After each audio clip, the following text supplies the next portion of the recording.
Student, good morning. Shivaji group of institutions की इस online class में कक्षा 9 के सभी विद्यार्थियों का स्वागत है। बच्चों, हिंदी विषय के अंतर्गत मैं आपको मीराबाई द्वारा रचित पदावली शीर्षक के पदों की व्याख्या पढ़ा रही थी। आज इसी विषय को जारी रखते हुए मैं पद संख्या 5 की व्याख्या आपको पढ़ाऊंगी। यह मीराबाई की पदावली का अंतिम पद है। इसकी व्याख्या को आप बहुत ध्यान से पढ़ेंगे। बच्चों, मैं आपको होमवर्क भी दूंगी जिसके अंतर्गत आपको ये जो पद मैं पढ़ा रही हूँ इसकी संदर्भ क्या करनी होगी, व्याख्या करनी होगी। तो देखिए मीरा जो है क्या कहती हैं, मेरे तो गिरधर गोपाल दूसरो न कोई, जाके सिर मोर मुकुट मेरो पति सोई, तात मात भ्रात बंधु आपनो न कोई, छाड़ी दई कुल की कानी कहा कहे कोई, संतन डिग बैठी बैठी लोक लाज खोई, असुवन जल सींची सींची प्रेम बेल बोई, अब तो बेल फैल गई आनर फर होई, भगति देख राजी भई जगत देखी रोई, दासी मीरा लाल गिरधर तारो अब मोई। बच्चों, मीराबाई ने अपने पदों में भगवान श्री कृष्ण की भक्ति की है। वो श्री कृष्ण की आराधिका थी और मीरा की जो भक्ति भावना है वो माधुर्य भाव की है। आपसे प्रश्न किया जा सकता है कि मीरा की भक्ति भावना किस भाव की है, तो लिखेंगे माधुर्य भाव की। किस भाव की है? माधुर्य भाव की। तो देखिए मीरा क्या कहती, मेरे तो गिरधर गोपाल। भगवान श्री कृष्ण के जितने भी नाम पड़े वो उनके विशेष कार्य करने के कारण पड़े। जैसे गिरधर भी भगवान श्री कृष्ण को कहा जाता है। क्यों कहा जाता है? क्योंकि गिर माने होता है पर्वत को, धारण माने धारण कर लिया था, इसीलिए उनका एक नाम क्या पड़ा, गिरधर। गोपाल क्यों कहा जाता है? क्योंकि वो गायों को पालते थे, तो इसलिए उनका एक नाम क्या पड़ा, गोपाल पड़ा। तो मीरा क्या कहती, मेरे तो गिरधर गोपाल दूसरो न कोई। मेरे तो गिरि माने पर्वत को धारण करने वाले और गायों को का पालन करने वाले श्री कृष्ण हैं। मेरे तो स्वामी केवल गिरधर गोपाल अर्थात श्री कृष्ण है, दूसरो न कोई, और कोई दूसरा मेरा स्वामी नहीं है। जाके सिर मोर मुकुट मेरो पति सोई, जिसके सिर पर क्या है, मोर का मुकुट है, मोर का मुकुट है, वही मेरे पति हैं, वही मेरे पति हैं। तात मात भ्रात बंधु आपनो न कोई। तात माने पिता, मात माने माता, भ्रात माने भाई, बंधु माने सखा, आपनो न कोई। श्री कृष्ण के अलावा जो मेरे पति श्री कृष्ण है उनके अलावा इस संसार में ना तो कोई मेरा पिता है, ना ही कोई मेरी माता है, ना ही मेरा कोई भाई है और ना ही कोई मेरा मित्र है। अपना कोई भी इस संसार में नहीं है। छाड़ी दई कुल की कानी शब्द का अर्थ होता है बच्चों, शब्दार्थ होता है मर्यादा। कुल माने परिवार की, छाड़ी दई माने छोड़ दी है। भगवान श्री कृष्ण की आराधना करने के कारण या भगवान श्री कृष्ण की आराधिका बन जाने के कारण मैंने अपने परिवार की मर्यादा को छोड़ दिया है और कहा करी है कोई, और यह भी छोड़ दिया है कि कोई मेरे बारे में क्या कह रहा है, मेरा ध्यान उधर भी नहीं जाता। मैं तो अपना सारा ध्यान जो है भगवान श्री कृष्ण की आराधना में लगा चुकी हूँ। संतन डिग बैठी बैठी, डिग माने साथ, संत महात्माओं के साथ बैठ बैठ कर लोक लाज खोई। मैंने समाज रूपी जो लज्जा है, समाज के लिए जो लज्जा है, उस लोक लाज को मैंने क्या कर दिया है, खो दिया है। असुवन जल सींची सींची प्रेम बोल बोल। इस संसार में जब मैं भगवान श्री कृष्ण की आराधिका बनी तो उन्होंने बहुत कष्ट मुझे दिए, जिसके कारण मेरी आंखों से क्या बहने लगे, आंसू बहने लगे, और उन आंसुओं से मैंने प्रेम रूपी भगवान श्री कृष्ण की प्रेम भक्ति भावना जो प्रेम रूपी बेल थी उसको क्या किया, सींचा। अब तो बेल फैल गई। अब तो जो भक्ति भावना रूपी बेल थी वो क्या हो गई है, फैल गई है। आनंद फल हुई, अब उस भक्ति भावना रूपी बेल में आनंद रूपी फल होगा। भगति देखी राजी हुई, जगत देख रोई। भगवान श्री कृष्ण के भक्तों की अटूट श्रद्धा को देखकर मैं भगवान श्री कृष्ण की भक्ति करने के लिए सहमत या राजी हुई, परंतु संसार की निष्ठुरता देखकर, संसार की क्रूरता देखकर मुझे क्या आया, रोना आया। दासी मीरा लाल गिरधर, मीराबाई कहती हैं कि मेरे स्वामी तो भगवान श्री कृष्ण हैं और मैं भगवान श्री कृष्ण की क्या हूँ, दासी हूँ। तारो अब हुई, हे प्रभु श्री कृष्ण अब मुझे जन्म मृत्यु के बंधन से मोक्ष प्रदान कर दो। बच्चों आया समझ में? व्याख्या कैसे करेंगे आप एक बार पुनः देख लें। आपको व्याख्या कैसे करनी है, तो सबसे पहले व्याख्या करते समय सबसे पहले आप शीर्षक डालेंगे। शीर्षक में क्या डालेंगे, पदावली। फिर उसके बाद कवित्री डालेंगे। कवित्री कौन है, महादेवी वर्मा। फिर क्या डालेंगे, संकेत डालेंगे। मान लो इसकी व्याख्या करनी तो आप कैसे करेंगे, तो कैसे लिखेंगे, मेरे तो, संकेत में लिखेंगे मेरे तो डॉट डॉट डॉट, अंतिम वर्ड में लिख दीजिए अब मोई, अब मोई। ठीक, इसके बाद बच्चों क्या डालोगे, संदर्भ। संदर्भ में लिखोगे प्रस्तुत पद्यांश, प्रस्तुत पद्यांश हमारी पाठ्य पुस्तक, हमारी पाठ्य पुस्तक। पाठ्य पुस्तक आपकी कौन सी है, क्या शीर्षक है, हिंदी। तो हिंदी को बच्चों ब्लैक पेन से लिख देना, हिंदी। सिंगल इन्वर्टेड कॉमा भी क्लोज कर सकते हो, अंडरलाइन भी कर सकते हो। हिंदी के द्वितीय खंड के, अब द्वितीय खंड को भी बच्चों ब्लैक पेन से लिखो, द्वितीय खंड, द्वितीय खंड में संकलित, में संकलित शीर्षक क्या है, पदावली, संकलित पदावली।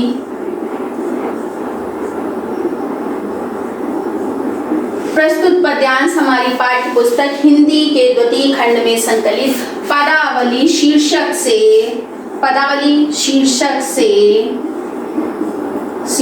से लिया गया है, लिया गया है।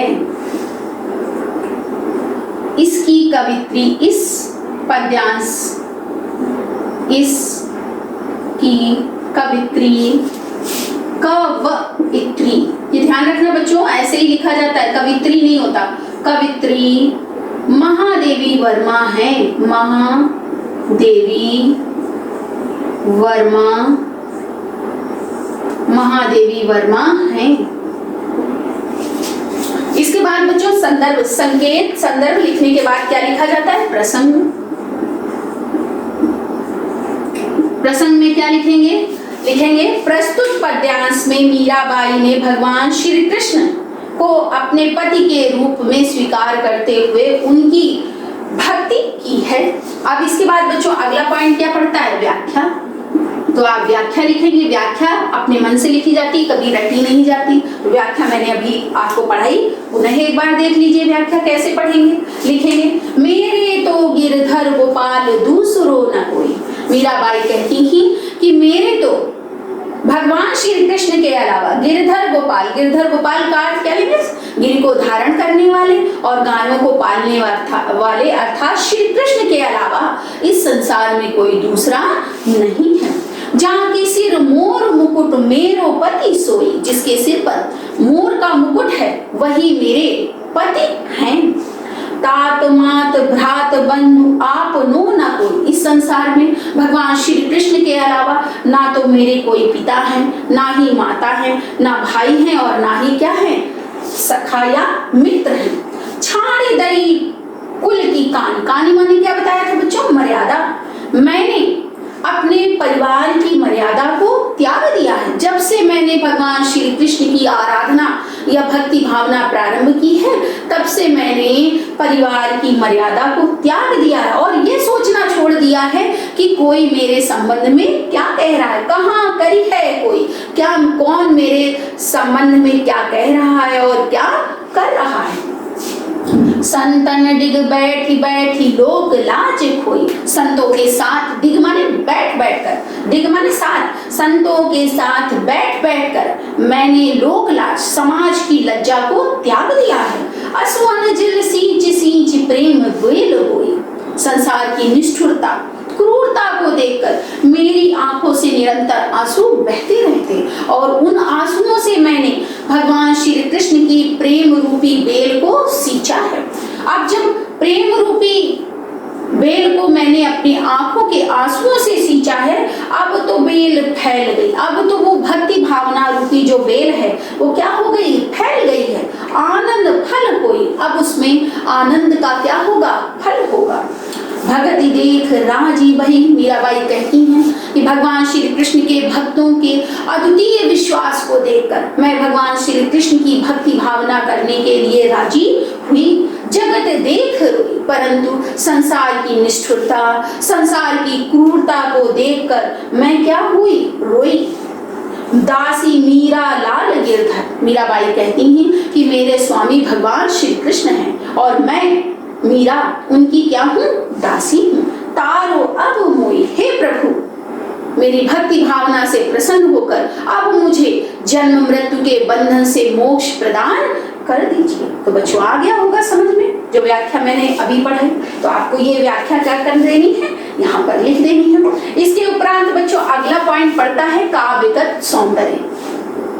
क्या पड़ता है, काव्यगत सौंदर्य। तो क्या पॉइंट डालेंगे व्याख्या के उपरांत, काव्यगत सौंदर्य, काव्यगत सौंदर्य। और काव्यगत सौंदर्य के कई पॉइंट्स होते हैं। पहला आता है भाषा। तो भाषा मैंने बार बार आपको बताई है, अब तो आपको आ ही गई होगी। कौन सी भाषा है बच्चों, ब्रज भाषा। तो क्या लिखेंगे, ब्रज भाषा। फिर इसके बाद बच्चों दूसरा पॉइंट पड़ता है रस। तो रस बिल्कुल स्पष्ट है, भगवान श्री कृष्ण की भक्ति कर रही है मीराबाई, तो कौन सा रस होगा, भक्ति रस। फिर इसके बाद बच्चों अगला पॉइंट पड़ेगा छंद। तो मैंने आपको यह भी बताया था कि मीरा की पदावली के जितने भी छंद हैं वो गेय पद हैं। तो आप क्या लिखेंगे, गेय पद। इसके बाद बच्चों अगला पॉइंट पड़ेगा अलंकार। तो अलंकार में देखिए गिरधर गोपाल, मोर मुकुट, कान कहाँ करी है कोई, तो कौन सा अलंकार हुआ बच्चों, अनुप्रास अलंकार, अनुप्रास अलंकार। इसके साथ ही बच्चों जैसे एक शब्द आया है बैठ बैठ, तो यहाँ पर कौन सा अलंकार होगा, पुनरुक्ति प्रकाश अलंकार। कौन सा अलंकार होगा, पुनरुक्ति, पुनरुक्ति प्रकाश। इसके बाद अगला पॉइंट बच्चों आप डाल सकते हो शब्द शक्ति, शब्द शक्ति। तो यहाँ पर शब्द शक्ति है बच्चों अभिधा। कौन सी है, अभिधा, अभिधा। फिर बच्चों शैली कौन सी है, शैली गीत शैली या मुक्तक शैली है। तो क्या डालोगे आप, शैली, और शैली में क्या लिखोगे, गीति शैली।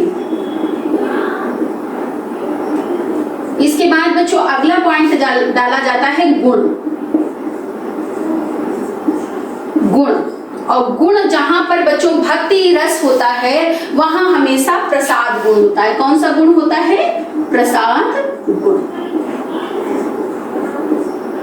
तो आ गया होगा बच्चों समझ में। तो आपको इसी तरीके से क्या करनी है, व्याख्या करनी है भली भांति अपनी HW की कॉपी में। तो बच्चों आज के लिए इतना ही पर्याप्त है। Have a nice day.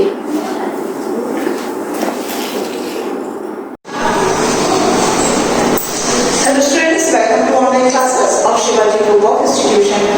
आज हमारा टॉपिक क्लास 9 हिंदी मीडियम में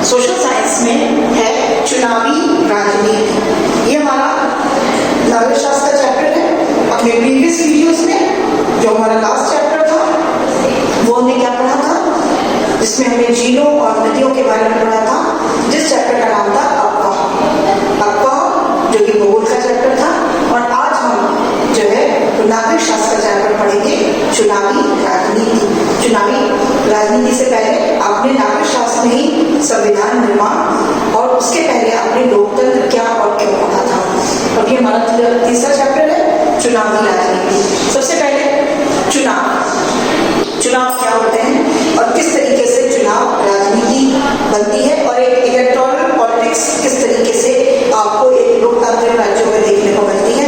इस चैप्टर में बहुत इंटरेस्टिंग है, और इस चैप्टर में हम बहुत सारी ऐसी चीजें जो हम अपने आसपास या अपनी पॉलिटिक्स में, राजनीति में, जो कि आप लोग टीवीज में या जो है वो पेपर वगैरह में देखते हो कि किस तरीके से चुनाव हो रहे हैं, विधानसभा के चुनाव होते हैं, लोकसभा के चुनाव होते हैं, किस प्रकार से प्रधानमंत्री और जो है वो राज्यों में जो है मुख्यमंत्रियों का चुनाव होता है। आप लोग चुनाव शब्द बार बार हर चीजों में सुनते हो, पढ़ते हो, लेकिन क्या है चुनाव, किस लिए आवश्यक है चुनाव का आधार क्या है, क्या लोकतंत्र होने मतलब अगर कोई भी राष्ट्र लोकतंत्र है तो क्या वहाँ चुनाव आवश्यक है, क्या अलोकतांत्रिक जो सरकार है या जो गैर लोकतांत्रिक सरकार है क्या वहाँ पर भी चुनाव होते हैं, या आज भी यहाँ लोकतंत्र नहीं है, वहाँ चुनाव नहीं होते हैं। ये सारे प्रश्न हमारे उसमें आते हैं जहन में कि चुनाव, क्या लोकतंत्र और चुनाव आपस में एक दूसरे के पूरक है, या लोकतंत्र अलग है चुनाव अलग है, या चुनाव के लिए लोकतंत्र या लोकतंत्र के लिए चुनाव होना आवश्यक है। इस तरह के क्वेश्चंस पे सारी डिटेल्स, सारा एक्सप्लेनेशन जो है वो हमें इस चैप्टर में समझ में आने लगेगा। सबसे पहले एक चीज, कुछ चीजें, कुछ पॉइंट्स कि किसी भी लोकतंत्र में नियमित अंतराल पर चुनाव होते हैं। आप अगर कोई भी लोकतंत्र शासन देखते हैं जहाँ पर भी लोकतंत्र की सरकारें होती हैं, वहां पर नियमित अंतराल क्यों बोला गया है, क्योंकि चुनाव हमेशा 5 साल के अंतर में होते हैं। जैसे 5 साल में अगर हमने अपने प्रतिनिधियों को चुना तो उसके बाद 5 साल के बाद हमारा जो चुनाव है वो हम जो भी प्रतिनिधि चुने वो 5 साल तक अपने शासन पर रहते हैं, और उसके बाद दोबारा से चुनाव होते हैं। हो सकता है वो पुनः उस सीट को जीतकर फिर जो है वो सरकार में आ जाए या लोकसभा या विधानसभा सदस्य बन जाए, पर हो सकता है कि वो हार भी सकते हैं और उसकी जगह दूसरे प्रतिनिधि वहां पर पहुंच जाते हैं। तो एक समय अंतराल के बाद इनमें चेंजेस होते रहते हैं। लोकतांत्रिक देशों में जनता स्वयं शासन नहीं करती। अब देखिए, हम जो बोलते हैं कि क्या लोकतंत्र के लिए आवश्यक है, लोकतंत्र में हम बार बार बोलते हैं जनता के हाथ में शक्ति होती है, जनता का शासन होता है, लेकिन क्या जनता ही शासन करने लगती है? ऐसा तो नहीं होता ना। क्यों? क्योंकि जनता का शासन करना तो पॉसिबल ही नहीं है। तो जनता शासन नहीं कर सकती है, जनता सिर्फ अपने प्रतिनिधियों का चुनाव करती है। इसलिए लोकतंत्र में चुनाव होना बहुत आवश्यक है, क्योंकि जनता की इच्छा या जनमत हमें कब पता चलेगा? एक प्रतिनिधि के रूप में हमें पता चलता है। और अगर उसको ऐसा लगता है, मान लीजिए उसने किसी प्रतिनिधि का चुनाव किया और उसके बाद 5 साल तक तो वो प्रतिनिधि रहा सत्ता में, लेकिन अगर जनता को ऐसा लगता है कि नहीं हमारा चुनाव गलत था या हमने किसी गलत व्यक्ति को चुन लिया, क्योंकि वो हमारी आशंकाओं और हमारी जो भी हमारी उनसे आशाएं थी उसमें वो पूरी नहीं कर रहे हैं, तो वो 5 साल के बाद चेंज कर देती है, दूसरे किसी को भी अपना प्रतिनिधि बना देती है। तो लोकतांत्रिक देशों में जनता स्वयं शासन नहीं करती है, इसलिए जनता प्रतिनिधियों का चुनाव करती है और अपने प्रतिनिधि को सत्ता तक पहुंचाती है। अब चुनाव, अब हमें सबसे बड़ी अब प्रॉब्लम क्या है कि जो प्रतिनिधि होते हैं उनका चुनाव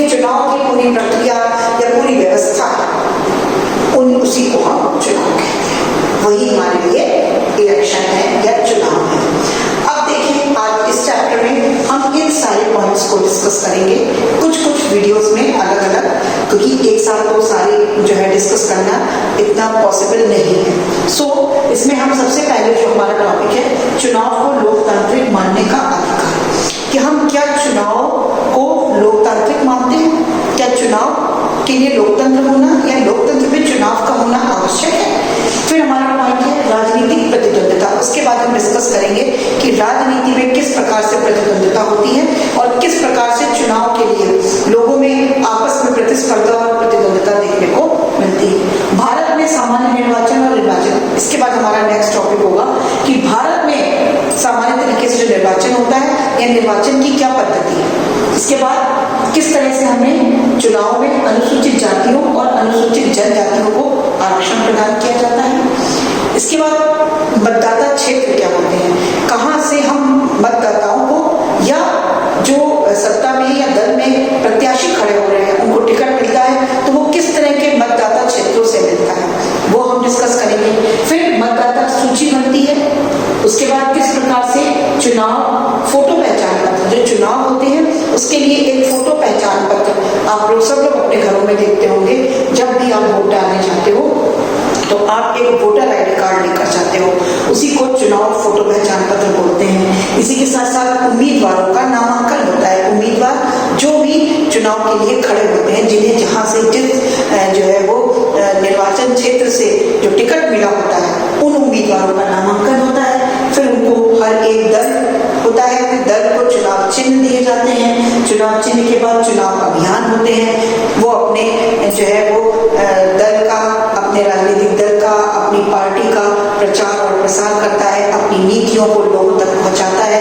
किस प्रकार से वो ये बताता है कि किस प्रकार से हमारी पार्टी दूसरी पार्टी से ज्यादा बेटर है, क्यों लोग उन्हें वोट करें, क्यों लोग उनको चुने, उनमें ऐसी क्या खासियत है। इस तरह से लोग चुनाव अभियान के द्वारा अपनी जो है वो अपनी कहते नहीं है कि अपनी वरीयता को बताने की कोशिश करते हैं, अपनी नीतियों को लोगों के सामने बताते हैं कि अगर आप हमें जनप्रतिनिधि के रूप में चुनते हैं या चुनाव के द्वारा आप हमें लोकसभा या विधानसभा तक पहुंचाते हैं तो हम आपके लिए क्या क्या करेंगे।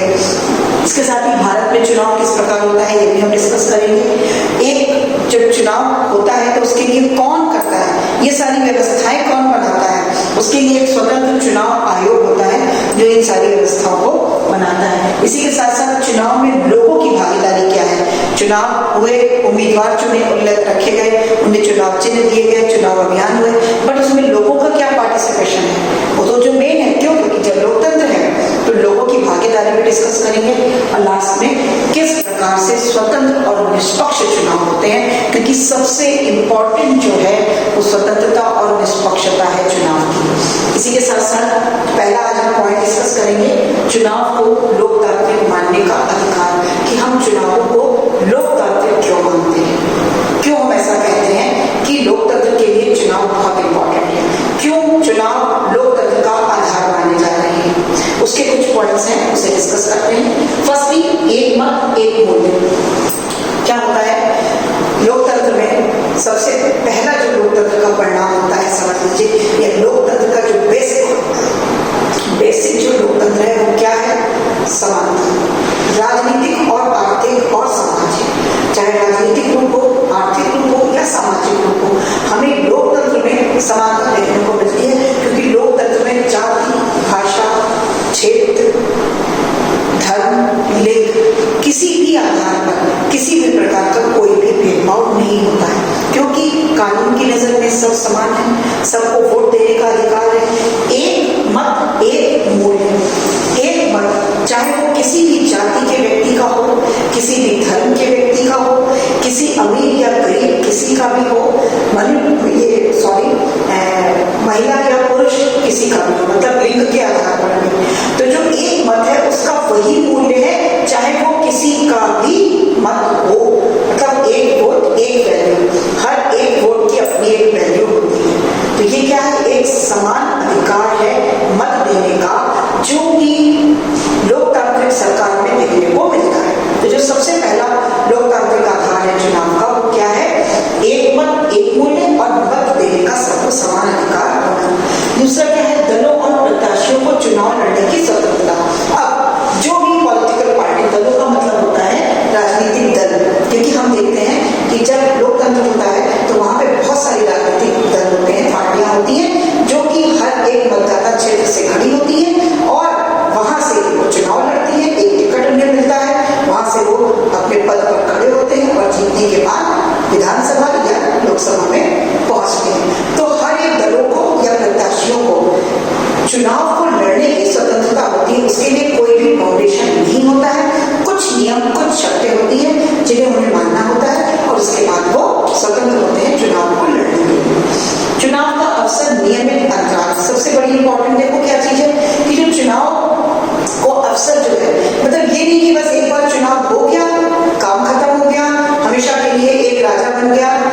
या फिर एक जो है वो प्रधानमंत्री बन गए या एक हो, ऐसा कुछ नहीं है।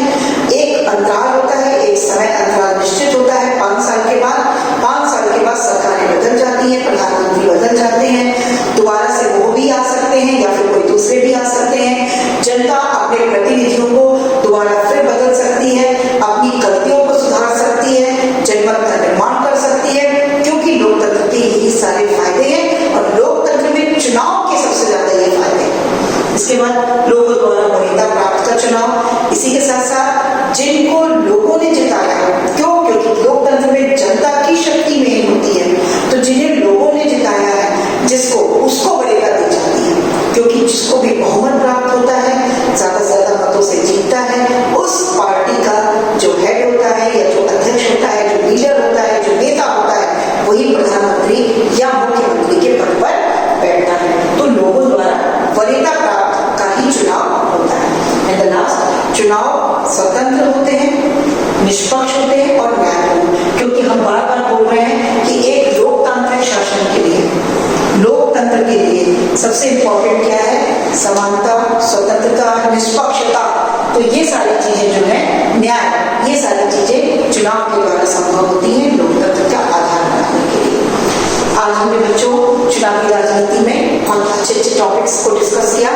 इसके हमने बताया कि किस प्रकार से चुनाव का लोकतंत्र में या लोकतंत्र के लिए चुनाव का होना किस तरह से आवश्यक है, और हमने ये भी बताया कि किस तरीके से आगे हम टॉपिक वाइज इस चैप्टर को अलग अलग वीडियोस में समझते रहेंगे, ताकि आपको इजीली हर चीजें समझ में आती रहें। That's all for today. Thank you, have a nice day.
ठीक है।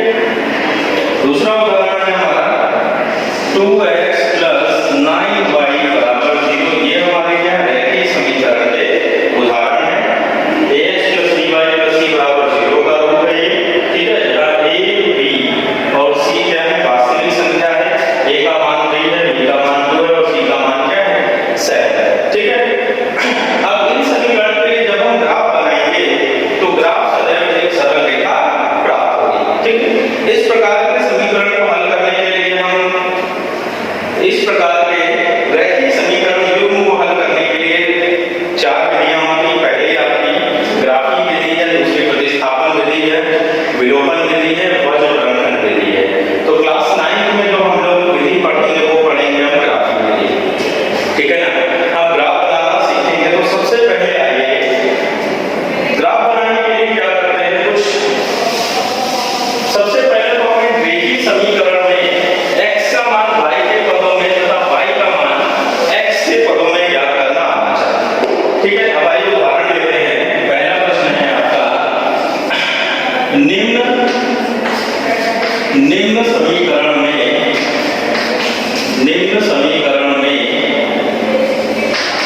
x का मान y के पदों में ज्ञात क्या करना है, x का मान y के पदों में ज्ञात कीजिए।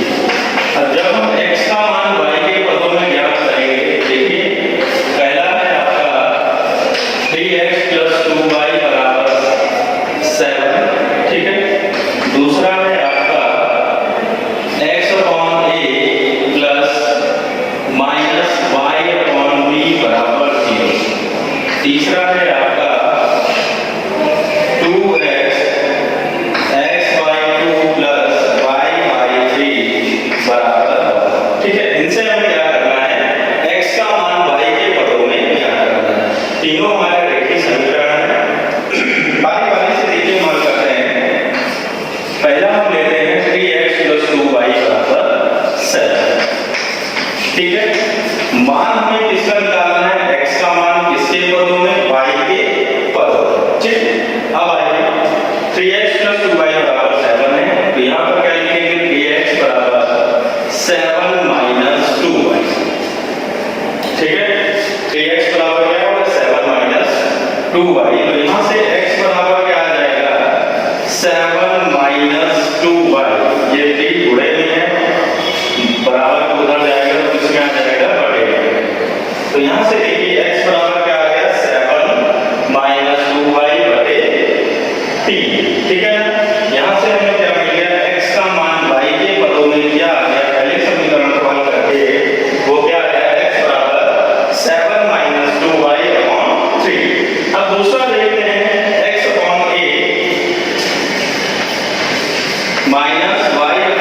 = 0 है।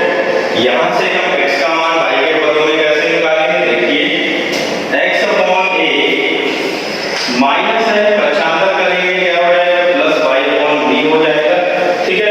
अब यहाँ पर क्या करेंगे, क्रॉस मल्टीप्लाई होगा, a का मल्टीप्लाई हो जाएगा, तो x बराबर क्या आ जाएगा, ay/b, a का बड़ा होगा y में, ठीक है ना। तो यहाँ से देखिए x का मान y के पदों में क्या आ गया, x बराबर a/b × y या ay/b, ठीक है।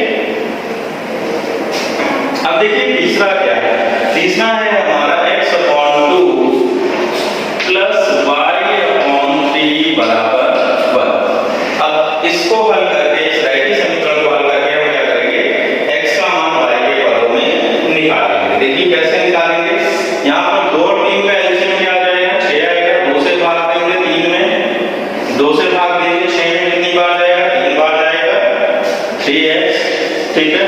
प्लस 3 का भाग देंगे 6 में, कितनी बार जाएगा, 2 बार जाएगा, 3 दूनी 6, 2 से गुणा करेंगे y में 2y बराबर क्या है, 1।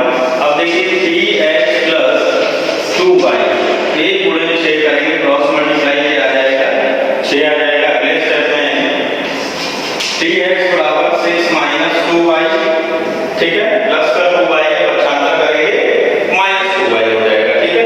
अब अगले स्टेप में देखिए x बराबर क्या आएगा, 6 - 2y/3। तो ये देखिए क्या मिल गया, x का मान। इन तीनों ही समीकरण से हमने क्या सीखा, x का मान y के पदों में निकालना सीखा, ठीक है। अब इसी तरह कुछ और प्रश्न हल करते हैं, उसमें हम y का मान x के पदों में ज्ञात करेंगे। देखिए पहले प्रश्न में हमने x का मान y के पदों में ज्ञात करना सीखा था। दूसरे प्रश्न में हम क्या करेंगे, y का मान x के पदों में ज्ञात करना सीखेंगे। देखिए कैसे करते हैं इसको। सबसे पहला पार्ट इसको उठाते हैं। पहला भाग क्या है इसका, 2x प्लस 3y बराबर 14। ठीक है, इससे हम क्या करेंगे, y का मान x के पदों में ज्ञात करेंगे। ठीक है, y का मान x के पदों में ज्ञात करना है तो क्या करेंगे, y को एक तरफ रखेंगे, x को क्या करेंगे हम 75 करेंगे, तो 3y प्लस 2x से 75 करेंगे तो क्या होगा, माइनस का 2x हो जाएगा। ठीक है, तो 3y बराबर क्या आ गया 14 माइनस 2x। इसके बाद क्या होगा, 3y बराबर y बराबर क्या होगा, 3 मल्टीप्लाई है 75 करेंगे तो 14 माइनस 2x अपॉन 3।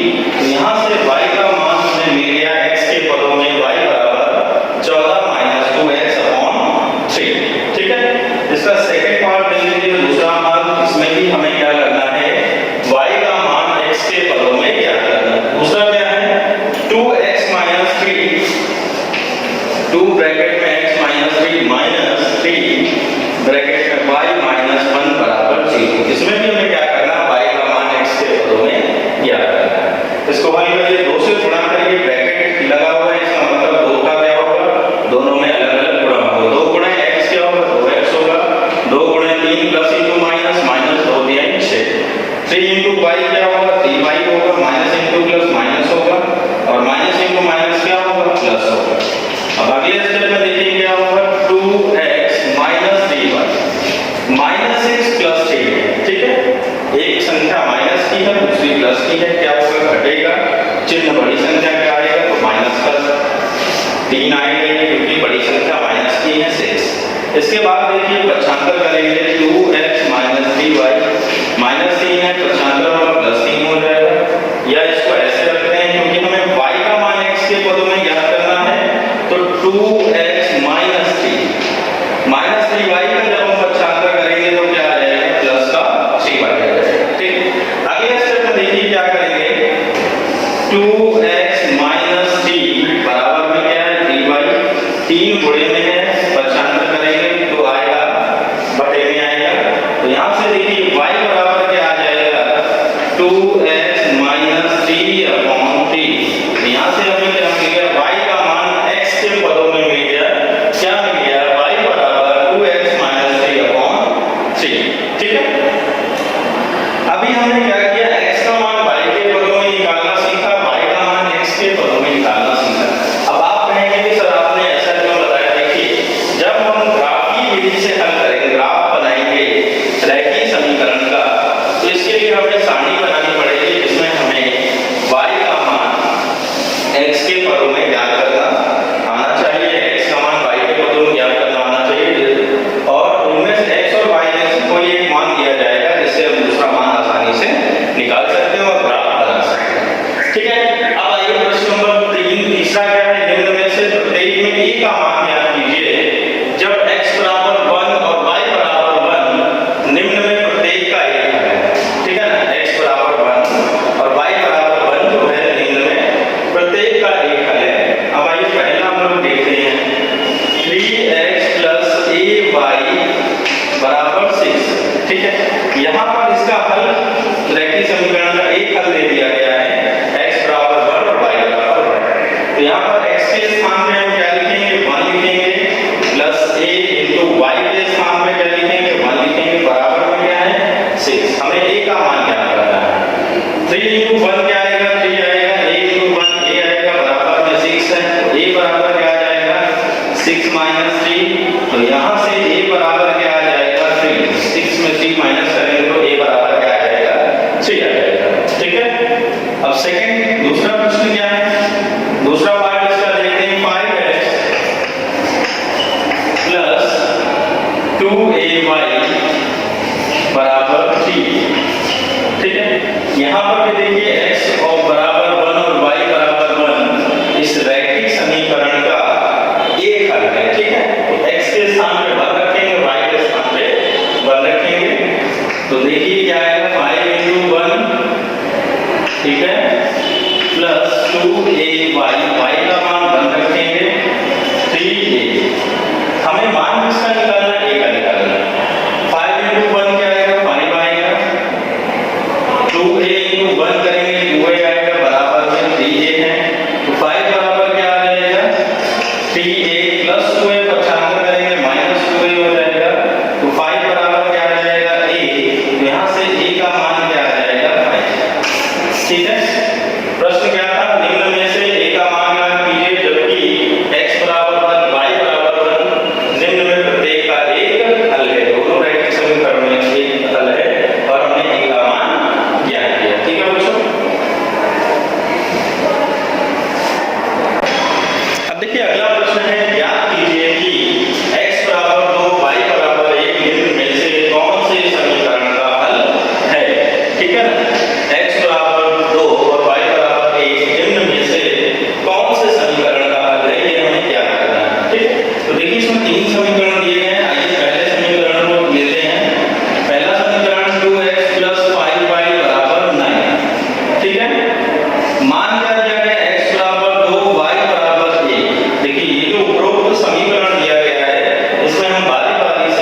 भी हमें दिया गया है। देखिए समीकरण का दायां पक्ष भी क्या है 9 है। अब यहाँ पर देखिए बायां पक्ष और दायां पक्ष क्या है बराबर है।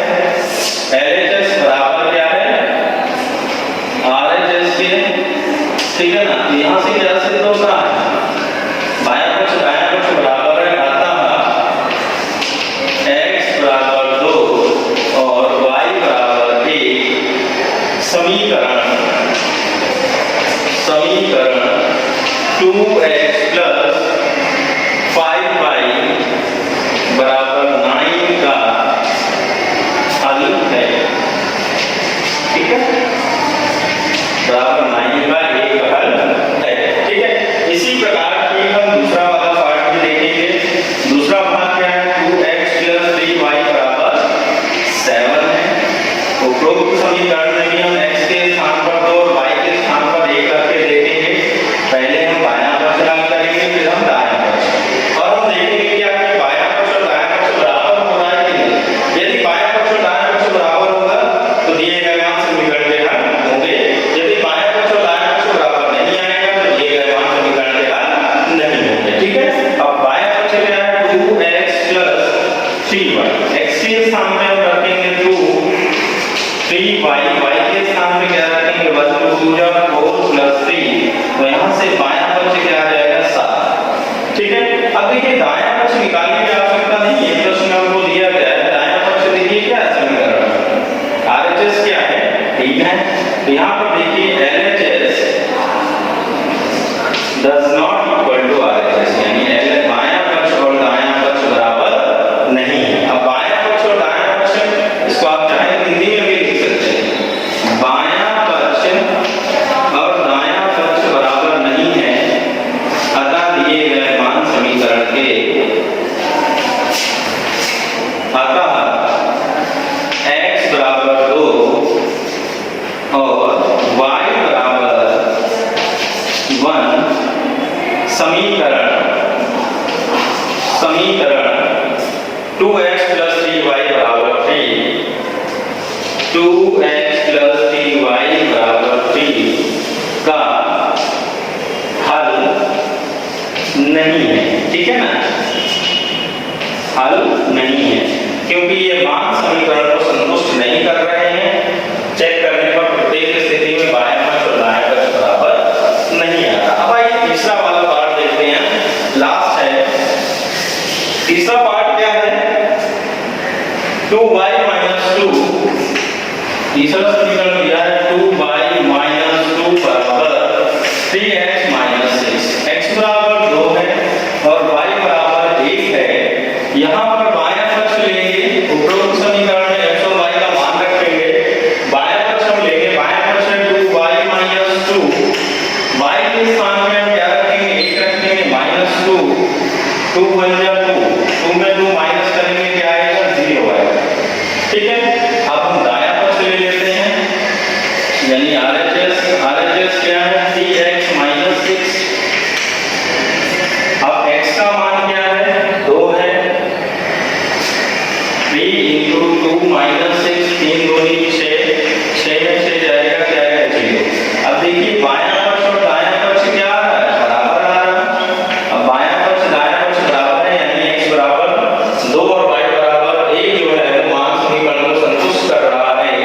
अतः यहाँ से क्या मिल जाएगा हमें, अतः x बराबर 2 और y बराबर 1 समीकरण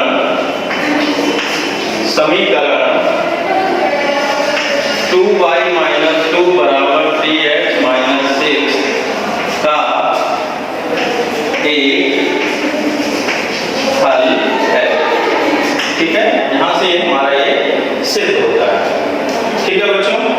थैंक यू क्लास।